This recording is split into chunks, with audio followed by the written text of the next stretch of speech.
Good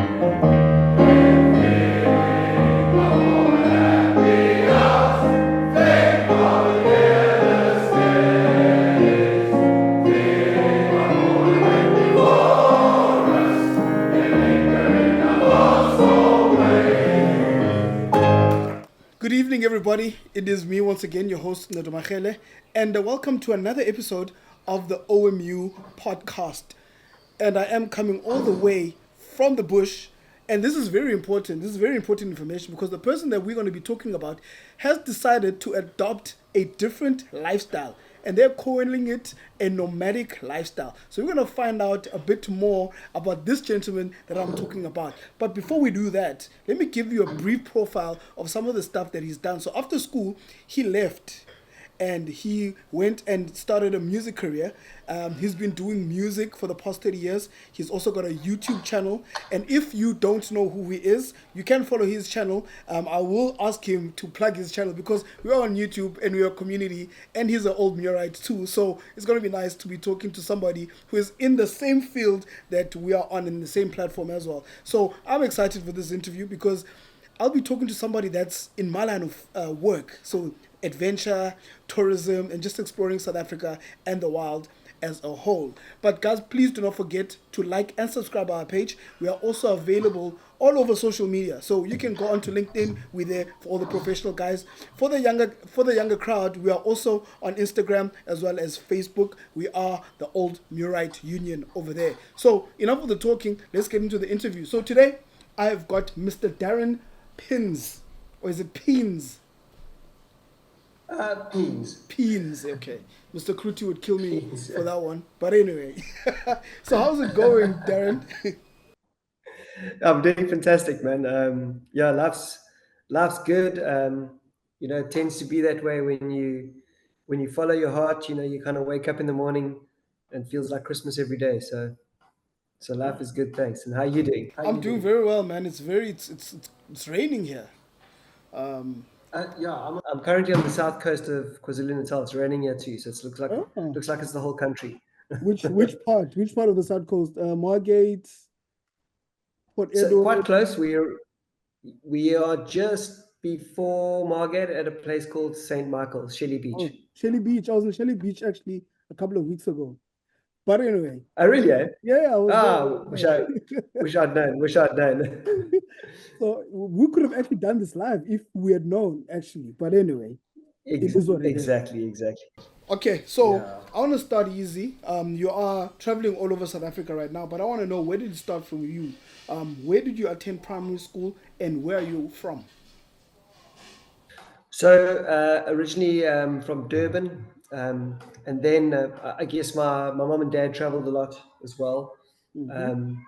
I started at Bushlands Primary School, and then ended up going to like a little farm school in the northwest, Hammanskraal area. I think it's the northwest. We didn't have to wear shoes to school, which was really cool. And then back to Durban, and then we left for the Eastern Cape as I was starting grade 10. And then it was Muir College for a while. Okay. So Yeah. you've adopted a lifestyle called the nomadic lifestyle. And you've Okay. been all over South Africa. I've been following your story. I went onto your Facebook, to your YouTube page, and I kind of looked at what you were doing. And I also read an article that you decided to sell everything, and you just, you spread your wings and you went out there into the world. So I want to know, how does it feel like living everywhere in South Africa? Because I can't say you are a resident of such and such place. You are a South African. You live in South Africa. So Exactly. tell me, what Yeah, does it exactly. feel like living a nomadic lifestyle? It's different. It's not for everybody, I guess. But I think what is for everybody is to really look within yourself and to see, to sort of to become an archaeologist within yourself and find the thing that you really love to do, and then be willing to sacrifice all the overrated stuff in life to get to that thing. You know, like people grossly underestimate the true cost of, you know, the expensive tiles on your floor or the car that you drive. So I guess just put the value of doing what you really want to do in life, and making that a priority, is paramount to us, you know. So does that kind of answer the question, or did I go off topic a little bit? No. So the second part of the question is, what's the best part of living in South Africa? That's a very, very easy answer for me. The people. The people. You know, just, you know, as we've traveled around, like we've just realized how hospitable the South African people are across the board, and the places. People that live here don't really understand why the rest of the world come here to experience this place, and the bush especially, you know, Africa for what it is as Africa. Yes. You know, so that's like this last year, just seeing this country is absolutely blown my mind. I did, you know, you always kind of know everybody's, it's a beautiful country, you know what, you know, and you've got to go and see it. But until you do, you'll never know. And obviously traveling a lot through the country has given us the privilege of meeting South Africans across the board. Met some very interesting people. And one night we had a blowout in the middle of the night. On the front tire of the car, and we were driving through a township, and I guess, you know, there were a lot of potholes, and we had a lot of equipment with us in the car, and you know, you don't want to be stuck on the side of the road anywhere in South Africa. So I knocked on this little old lady's door, and she just invited us in, and like made tea and gave the kids cookies, and just like really looked after us.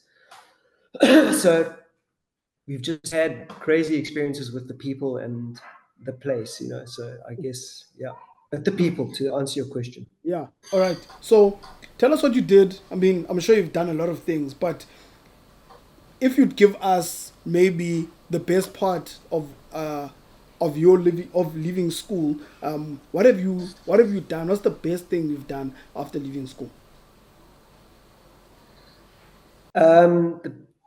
Having 5 beautiful children and marrying my wife, who's my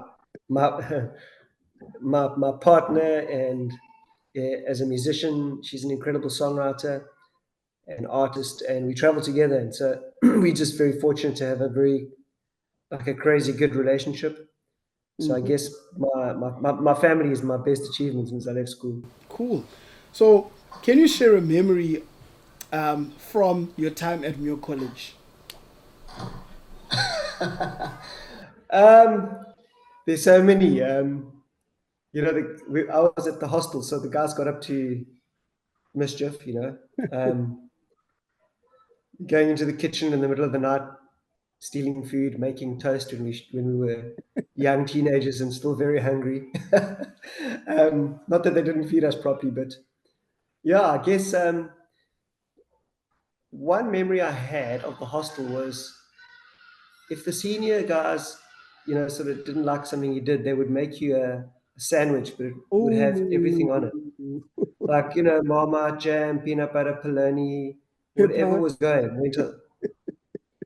Everything went to that sandwich. And that sandwich was quite a memory. Yeah. And I'll meet those guys one day again, and I'm going to make them a sandwich too. Yeah. So, but it was good. It was all good. Yeah. So the school has had quite a few reunions, I'm sure, after you've left. Have you been to any of the reunions? I haven't been to any reunions yet. I would have loved to have come, but just circumstances not allowed it. And but I was just saying that I think the longer I wait to go to a reunion, the better it's going to be. So are you still in contact with some of your friends from high school? I am, yes. I do see some of them in person. Okay. Others I've stayed in touch with on Facebook, you know, in the usual social media channels. But it's interesting to see how some of the guys that weren't doing so well in school Yes. have gone on to become, like some of the dropouts have become very successful business guys. So there's a book by Robert Kiyosaki. It's called Why A Students Work for C Students and B Students Work for the Government. And I think there's a lot of truth. There's a lot of truth in that. So, how do you believe your time at Muir College has prepared you for life after school?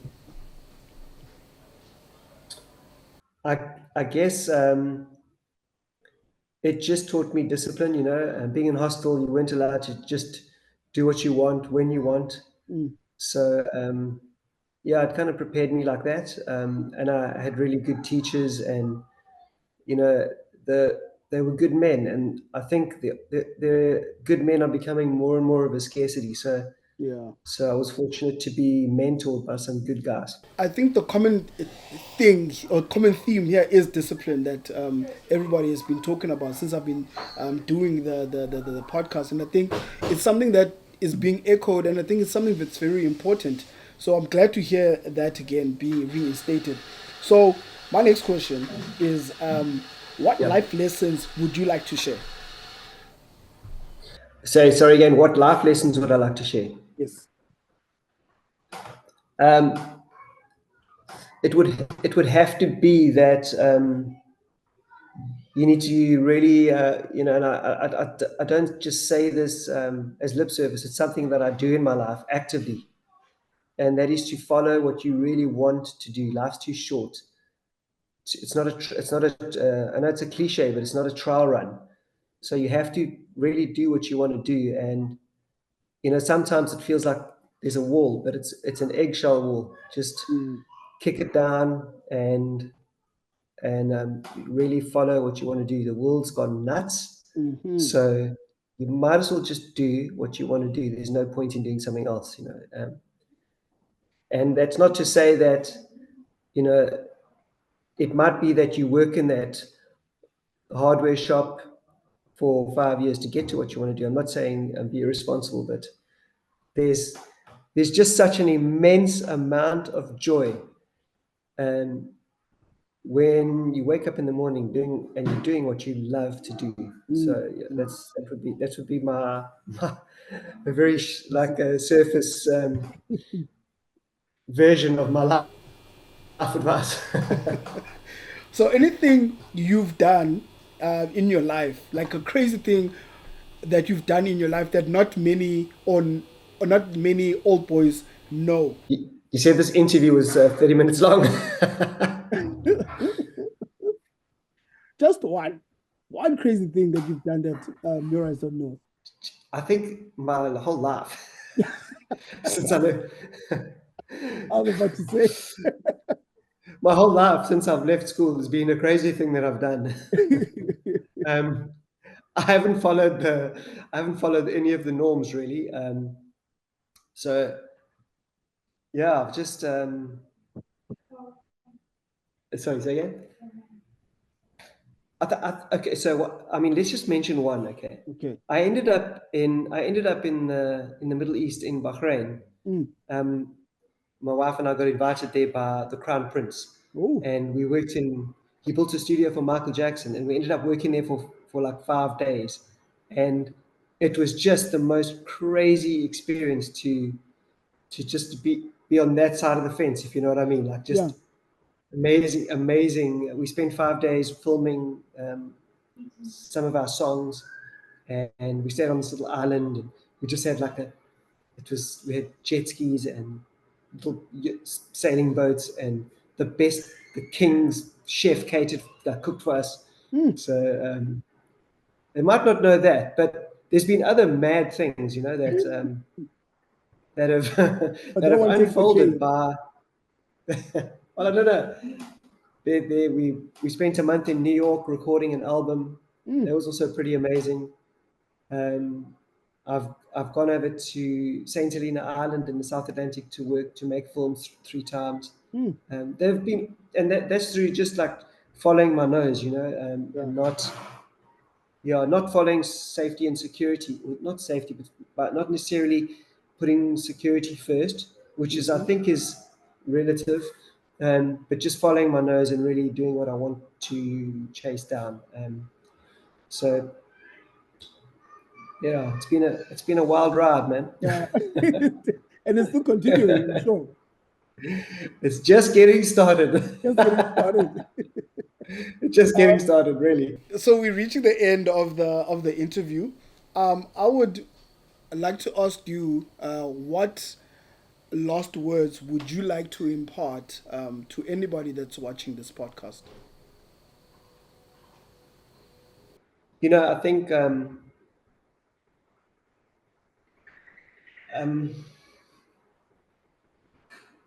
I've got to think about this one because I've got to think carefully about it. I think I would say I'll take a line out of Proverbs Okay. in the Bible where it says, and this is a line I believe could solve the world's problems tomorrow. Putin's threatening nuclear war. The world's in a very disagreeable state. And I think the one line, love your neighbor, if it starts with everybody individually, it could solve the world's problems tomorrow. And that's the power of it.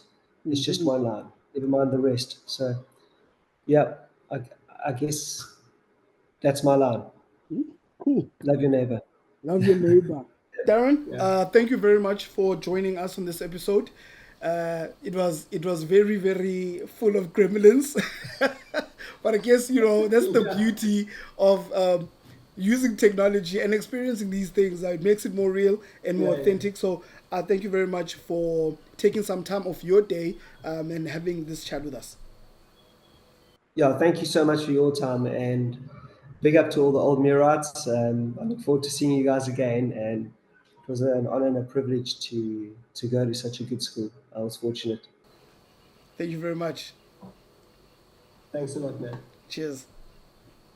Ciao, ciao. All right, that was Darren Peens, ladies and gentlemen. Very interesting interview.